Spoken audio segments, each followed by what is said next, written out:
दोस्तों, मैं भूपेंद्र उपाध्याय स्वागत करता हूं आपके अपने चैनल यूपी स्पेशल क्लासेज में। तो दोस्तों, मैं प्राचीन इतिहास का पार्ट 2 डिस्कस करने जा रहा हूं। पार्ट 1 ऑलरेडी हम लोग पढ़ चुके हैं और जो लोग नहीं पढ़े हैं प्ले लिस्ट में पड़ा हुआ है, उसको जाकर ज़रूर देख लें। तो दोस्तों, हम पार्ट 2 कंटिन्यू करते हैं। आइए देखते हैं पार्ट 2। तो दोस्तों, साहित्यिक स्रोत हमको डिस्कस करना है। हम लोग देखते हैं इसको 2 भागों में बांटा गया। तो कौन कौन से 2 भाग थे? पहला धार्मिक और दूसरा गैर धार्मिक। धार्मिक और गैर धार्मिक। तो धार्मिक कौन कौन से आते हैं? जैसे वेद, उपनिषद, पुराण, रामायण हो गया, महाभारत, बौद्ध ग्रंथ, जैन धर्म जो ग्रंथ हैं, इस सब से हमें इतिहास की जानकारी मिलती है। गैर धार्मिक में पूछा जाए तो जैसे चाणक्य का अर्थशास्त्र है, मेगस्थनीज का इंडिका है, पतंजलि के द्वारा लिखा गया महाभाष्य है, पाणिनि द्वारा लिखा गया अष्टाध्यायी है, कालिदास द्वारा लिखा गया अभिज्ञान शाकुंतलम है, विष्णु शर्मा द्वारा लिखा गया पंचतंत्र है, और चरक द्वारा लिखा गया चरक संहिता है। और भी बहुत सारे हैं। इस सब से हमें इतिहास के साक्ष्य जानकारियाँ मिलती हैं। ठीक है दोस्तों, आगे देखते हैं विदेशियों के विरोध द्वारा हमें क्या क्या प्राप्त होता है इतिहास का जानकारी। तो हम देखते हैं जैसे जो लोग विदेशी हमारे यहाँ आए हैं, जो दार्शनिक आए हैं, तो उनसे हमें कुछ कहानियाँ मिलती। जैसे यूनानी आए थे, फिर फारसी आए, रोमन आए, चीनी भी आए। इन सब से हमें इतिहास के बारे में जानकारी मिलती है। इन्होंने गए फिर अपने देश में भारत का उल्लेख किया, बताया कैसे क्या है, तो उससे हमें जानकारियाँ मिलती हैं। जैसे यूनानी लेखक जो ग्रीक राइटर थे, एक थे टेसियस और हेरोडोटस को कहा जाता है फादर ऑफ हिस्ट्री। ठीक है दोस्तों, जानते रहिएगा, क्वेश्चन यहीं से बन जाता है। और टेसियस और हेरोडोटस 5वीं शताब्दी में भारत आए थे। इसके द्वारा हमें इतिहास की जानकारी मिलती है। इसने हिस्टोरिका नामक पुस्तक लिखी। मोस्ट इंपॉर्टेंट क्वेश्चन ये बनता है, किसने लिखा था? हेरोडोटस ने हिस्टोरिका नामक पुस्तक लिखी, और इसीलिए इनको फादर ऑफ हिस्ट्री कहा जाता है। ठीक है दोस्तों, जिसमें भारत और फारस के बीच व्यापार का वर्णन किया गया है। अगर पूछा जाए हिस्टोरी के जो पुस्तक है उसमें क्या वर्णन उसमें है जिस भारत और फारस के बीच व्यापार का वर्णन है। और मेगस्थनीज के बारे में जानते हैं। मेगस्थनीज ने क्या किया? इन्होंने एक पुस्तक लिखी जिसका नाम था इंडिका। आप लोग जानते भी होंगे, नहीं जानते हैं तो जानना बेहद ज़रूरी है। ये बहुत इंपॉर्टेंट क्वेश्चन एग्जाम में कई बार आया हुआ है, ट्रेंडिंग चीज़ है। और ये कब आए थे? जो चंद्रगुप्त मौर्य के दरबार में मेगस्थनीज आए थे। ठीक है दोस्तों, डायमेकस और डायोनिसस ये कौन थे? ये जो थे बिंदुसार के दरबार में आए थे। डायमेकस जो थे, कभी कभी क्वेश्चन बनता है, बहुत कम ही बनता है, लेकिन क्वेश्चन कभी कभी ऐसा पूछता है कि डायमेकस आए थे वो किस देश के थे? तो दोस्तों ये सीरिया के थे। और डायोनिसस पूछे जाए किस देश के थे? ये मिस्र के थे। ठीक है दोस्तों, आगे देखते हैं हम टॉलमी के बारे में जानते हैं। तो दोस्तों टॉलमी जो थे जोग्राफिका नामक पुस्तक लिखी। भारतीय बंदरगाहों एवं उनसे होने वाले आयात और निर्यात का वर्णन है इसमें। ठीक है दोस्तों, और प्लिनी ने क्या लिखा? बहुत इंपॉर्टेंट नाम है इतिहास में प्लिनी का, नेचुरल हिस्टोरिका। इन्होंने लिखा नेचुरल हिस्टोरिका नामक पुस्तक, प्रथम शताब्दी में लिखा गया था। इसमें वर्णन क्या है? इसमें भारत के पेड़ पौधे, वनस्पति, पशु, जीव जंतु, ठीक है दोस्तों, जीव जंतु एवं भारतीय खनिजों का उल्लेख है। ठीक है दोस्तों, जानते रहिएगा, नाम से ही पता चलता है, नेचुरल हिस्टोरी का नाम है तो उस हिसाब समझ जाइए कि वर्णन क्या है। पेड़ पौधे, वनस्पति, पशु, जीव जंतुओं का वर्णन किया गया है।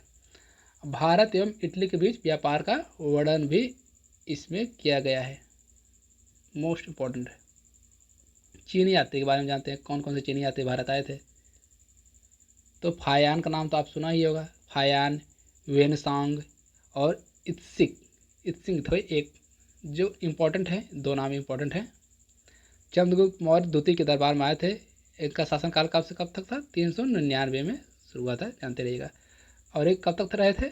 15 साल तक भारत में रहे थे। और वेनसांग कब तक भारत में रहे थे? वेनसांग को पूछा जाएगा 16 साल रहे थे। ये कब आए थे? 629 में आए थे, हर्षवर्धन के शासनकाल में आए थे। ये दोनों शासनकाल एग्जाम में पूछा जा चुका है, बहुत इंपॉर्टेंट है दोस्तों। अगर पूछा जाए कि फायान किसके शासनकाल में आए थे?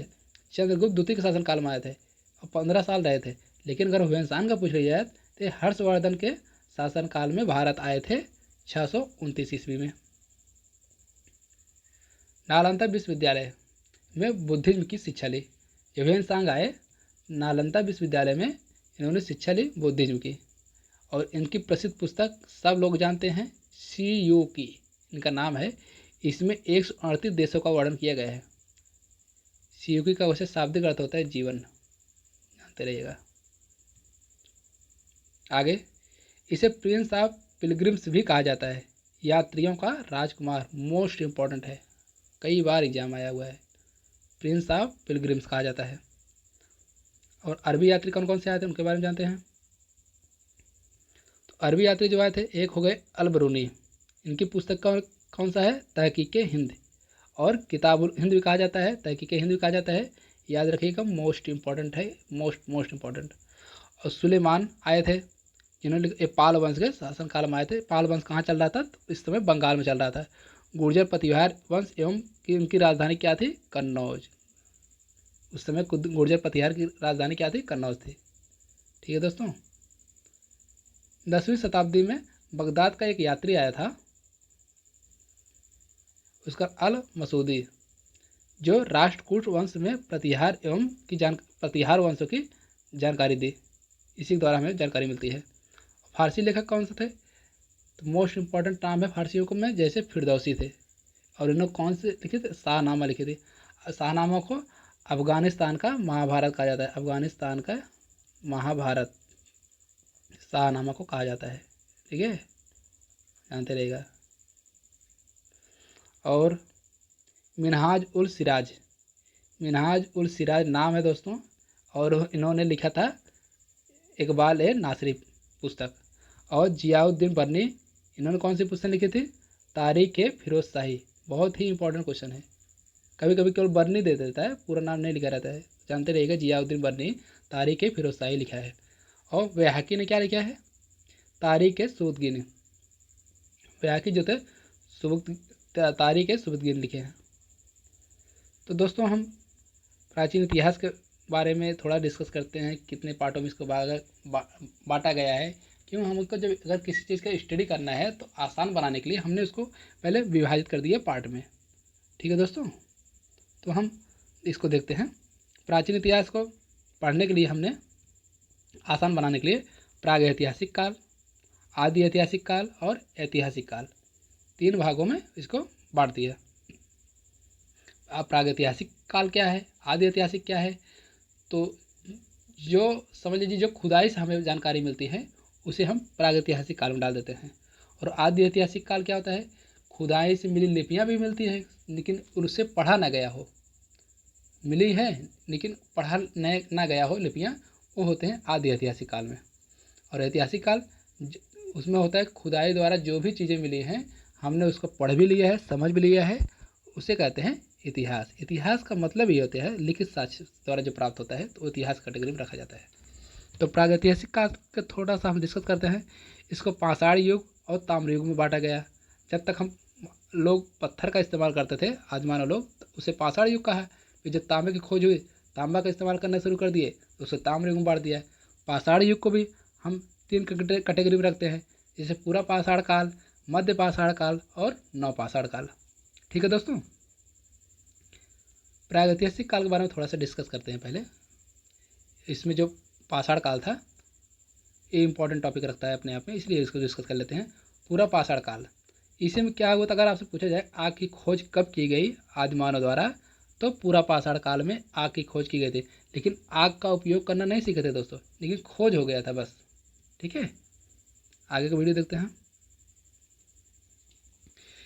पूछा जाए कि इसमें हैंड की खोज, क्लीवर्स की खोज, स्कैबर्स की खोज, आज चीज़ की खोज हुई थी। जिसे हम कहते हैं खुरपी, कहते हैं कुदाल, कहते हैं, इन सब चीज़ों की खोज की गई थी आदिमानव द्वारा। और इसका साक्ष्य हमें कहाँ कहाँ मिलता है, तो आपको पता है कि लगभग सभ्यताएं नदियों के किनारे ही विकसित होती थी। इसलिए क्योंकि वहाँ पे सहजता से पानी प्राप्त हो जाता था, कुछ खेती भी कर लेते थे लोग नदियों के किनारे, इसलिए लोग नदी किनारे बसते थे, तो हमें वहीं से जानकारी मिलती है। इसलिए हम नदियों को देखते हैं तो हमें मिलता है बेलन घाटी, बेलन घाटी से और सोहन घाटी से और एक नर्मदा घाटी से अधिक से अधिक जानकारियाँ मिलती हैं इनके बारे में।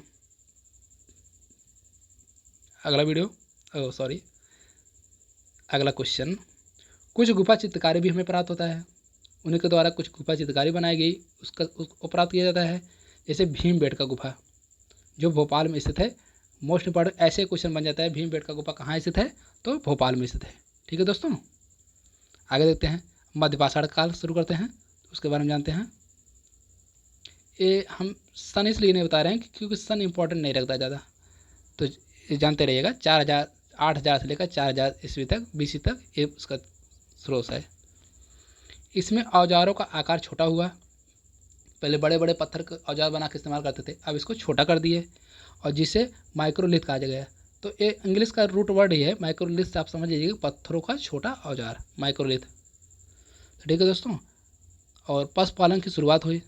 अगर पूछा जाए पशुपालन की शुरुआत कब हुई, तो मध्यपाषाण काल में। प्रथम साक्ष्य कहाँ मिला इसका पशुपालन का, तो आदमगढ़। कहाँ पे है, MP में स्थित है आदमगढ़, आजमगढ़ नहीं, आदमगढ़। बागौर में हुआ राजस्थान में, 2 जगह से हमें प्रथम पशुपालन के साक्ष्य मिलते हैं। मोस्ट इंपॉर्टेंट क्वेश्चन यहाँ से बनते हैं दोस्तों। और आपको बताया जाते रहता हूँ कि जो मैं पढ़ा रहा हूँ इसके द्वारा आपके कोई भी एग्जाम हो, लेखपाल जैसे UP लेखपाल हो गया, BDO का हो गया, SSC GD का हो गया, या सुपर टेट एग्जाम का हो गया, कोई भी 1 डे एग्जाम इससे बाहर नहीं आने वाला है। आप विश्वास रखिए और इसको डिस्कस करके और रिवीजन करते रहिए बस। PDF आपको दोस्तों वीडियो के लिंक में मिल जाएगा, नहीं तो नंबर दिया गया है वीडियो के लिंक पे, आप वहाँ पे व्हाट्सअप करके हाय भेजिए, PDF आपको भेज दिया जाएगा। ठीक है दोस्तों, आगे देखिए। मानव कंकाल के प्रथम साक्ष्य। अगर पूछा जाए मानव कंकाल के प्रथम साक्ष्य हमें कहाँ से मिले, तो उत्तर प्रदेश के प्रतापगढ़ एक शहर है, वहाँ सराय नाहर नामक स्थान से, सराय नाहर एवं मदहा नामक स्थान से प्राप्त हुआ था। दोस्तों हमारे घर से काफ़ी समीप पर ही है। नवपाषाण युग, इसको हम 4,000 से 2,500 ईस्वी BC तक डिस्कस करते हैं। ठीक है दोस्तों, तो प्रथम अवशेष मनुष्य की कृषि की शुरुआत हो गई थी, आपको पता है। इसका प्रथम अवशेष कहाँ से हमें मिला, तो प्रथम अवशेष उत्तर पथ के टोंस नदी के किनारे इसका प्रथम अवशेष मिला कृषि के साक्ष्य का। 1860 ईस्वी में लेमेंसियर ने इसकी खोज की थी। कौन, लेमेंसियर ने इसकी खोज की थी 1860 ईस्वी में, प्रथम साक्ष्य की कृषि का। ठीक है दोस्तों, और अभी कुछ अपडेट भी हो गया। कृषि में अगर चावल पूछे, चावल का साक्ष्य सर्वप्रथम कहाँ से मिला है, तो जान जाएगा लाहौरा देव में मिला है। प्राचीनतम बस्ती पाकिस्तान के बलूचिस्तान एवं मेहरगढ़ से प्राप्त हुआ है। कृषि का प्रथम साक्ष्य भी यहीं से मिला है। लेकिन कृषि में अगर पूछ ले कि चावल का पहला साक्ष्य कहाँ से मिला है, तो लाहौरा देव से। ठीक है दोस्तों, जौ गेहूँ कपास की प्रथम खेती की गई थी। ठीक है दोस्तों, जानते रहिएगा। अगर पूछे जाए प्रथम खेती, तो गेहूँ, जौ, कपास की। और इसमें से भी अगर इंपॉर्टेंट क्वेश्चन पूछता है, कई बार पूछा भी है, तो जानते रहिएगा कि इसमें से जौ पूछा गया। पहली खेती कौन सी थी, जौ की थी। आगे देखते हैं। बुर्ज होम और गुफा कराल, ये जम्मू कश्मीर में स्थित है दोस्तों। बुर्ज होम एक स्थान है, गुफा कराल भी। यहाँ से अस्थियों का उपकरण प्राप्त किया गया है, औजार बनाए गए हैं अस्थियों के, इस प्राप्त किया गया है। अगर आपसे पूछा जाए बुर्ज होम से अस्थियों के द्वारा बनाए गए उपकरण कहाँ से प्राप्त हुए हैं, दोस्तों जानिएगा बुर्ज होम से प्राप्त हुए हैं, और गुफा कराल से, जो जम्मू कश्मीर में स्थित है। चावल की कृषि का प्रथम साक्ष्य, तो कोल डीवा था पहले, अब अपडेट हो गया, लाहौरा देव हो गया है, लाहौरा देव।